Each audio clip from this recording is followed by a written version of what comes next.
வணக்கம் மக்களே. இந்த வீடியோல நம்ம ஒரு சோகமான செய்தி தான் பார்க்க போறோம். ஹாலிவுட்ல தொடரும் சோகம். மனதை திருதி விட்டாய். இயக்குனர் நாராயணமூர்த்தி திடீரென காலமாகி போயிருக்கிறாங்க. இவருக்கு திரையுலகையை சேர்ந்த நிறைய பிரபலங்கள் அஞ்சலி செலுத்தி வருகிறாங்க. யார் அந்த பிரபல இயக்குனர், அவருக்கு என்னாச்சு, என்ன தகவல்னு வாங்க இந்த வீடியோல விரிவாக பார்க்கலாம். அதுக்கு முன்னாடி முதன்முறையாக நம்ம சேனலை சப்ஸ்கிரைப் பண்ணாதவங்களா சப்ஸ்கிரைப் பண்ணிக்கோங்க. பெல் பட்டன் சிம்பல் அமைக்கி நம்ம சேனலோட நோட்டிஃபிகேஷனை எனபிள் பண்ணிக்கோங்க. நாங்கள் போடுற வீடியோ எல்லாமே உங்களுக்கு உடனுக்குடனே வந்து சேரும். வாங்க என்ன தகவல்னு பார்க்கலாம். பிரபுதேவா நடிப்பில் 2021ஆம் ஆண்டு வெளியான மனதை திருடி விட்டாய் திரைப்படத்தை இயக்கிய ஆர்.டி. நாராயணமூர்த்தி நேற்று இரவு 8:30 மணி அளவில் காலமாகியிருக்கிறார். அவருக்கு வயது 59.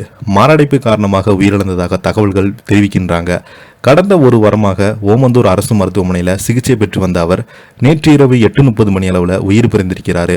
அவருடைய மறைவு திரையுலகை சேர்ந்த நிறைய பேருக்கு சோகத்தை ஏற்படுத்தியிருக்கிறது. மனதை திருடி விட்டாய் படத்தில் பிரபுதேவாவுடன் கௌசல்யா மற்றும் காயத்ரி ஜெயராம் ஆகியோர் முக்கிய கதாபாத்திரத்தில் நடிச்சிருப்பாங்க. இவருடன் வடிவேலு, விவேக், ரஞ்சித், ஸ்ரீமான் உள்ளிட்டோர் துணை கதாபாத்திரத்தில் நடிச்சிருப்பாங்க. மனதை திருடி விட்டாய், ஒரு பொண்ணு ஒரு பையன் ஆகிய படங்கள் இயக்கிய நாராயணமூர்த்தி நெஞ்சுவலி காரணமாக நேற்று இரவு 8:30 மணி அளவில் திடீரென காலமாகியிருக்கிறாங்க. சென்னை ஓமந்தூர் அரசு மருத்துவமனையில் கடந்த ஒரு வாரமாக சிகிச்சை பெற்று வந்த அவருக்கு ஒரு பையன் ஃபிலிம் இன்ஸ்டிடியூட்டில் படித்துட்டு வராரு. தற்போது வெளிநாட்டில் வேலை பார்த்து வருகிறாரு. நாராயணமூர்த்தன் மகன் லண்டனில் வேலை பார்த்து கொண்டிருக்கிறார். மகன் வந்த பிறகுதான் இறுதிச் சடங்கு என்பதால் இயக்குனர் நாராயணமூர்த்தி அவருடைய உடலை தனியார் மருத்துவமனையில் பாதுகாப்பாக வைத்திருக்கிறாங்க. வெள்ளிக்கிழமை அன்று பம்மலில் உள்ள அவரது இல்லத்தில் இறுதிச் சடங்கு நடைபெறும் என தகவல்கள் வெளியாகியுள்ளது. மனதை திருடிவிட்டாய் ஒருபோதும் ரசிகர்கள் மறந்துவிட முடியாது. அந்த அளவுக்கு அந்த படத்தில் வடிவேலு மற்றும் விவேக்குடைய காமெடி காட்சிகள் இன்னும் பல நகைச்சுவை சேனல்களில் வாழ வைத்து கொண்டே இருக்கிறது. அந்த படத்தில் பிரபுதேவா என்ற இசைக்கல்லூரியில் மாணவனாக பிரபு அவர்கள் நடித்திருப்பார். தனது வகுப்பு தோழி சுருதியை காதலித்து திருமணம் செய்ய முடிவெடுப்பார்.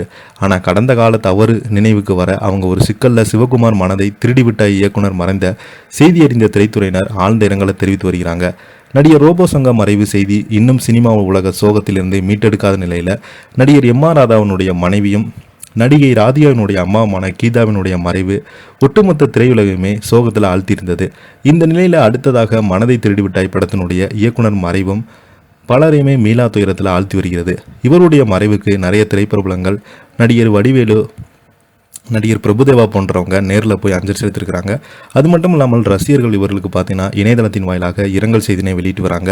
இவருடைய ஆன்மா சாந்தி அடையட்டும்னு நிறைய பிரபலங்கள் பார்த்தீங்கன்னா இணையதளத்தின் வாயிலாக இரங்கல் செய்தினை வெளியிட்டு வராங்க. இதை பற்றி நீங்கள் என்ன நினைக்கிறீங்க? கீழே உள்ள கமெண்ட் பாக்ஸில் மறக்காமல் பதிவிடுங்க. இந்த வீடியோ உங்களுக்கு பிடிச்சிருந்தா லைக் பண்ணுங்கள், ஷேர் பண்ணுங்கள், கமெண்ட் பண்ணுங்கள். அப்போ தான் நாங்கள் போடுற வீடியோ எல்லாமே உங்களுக்கு உடனுக்குடனே வந்து சேரும். நன்றி, வணக்கம்.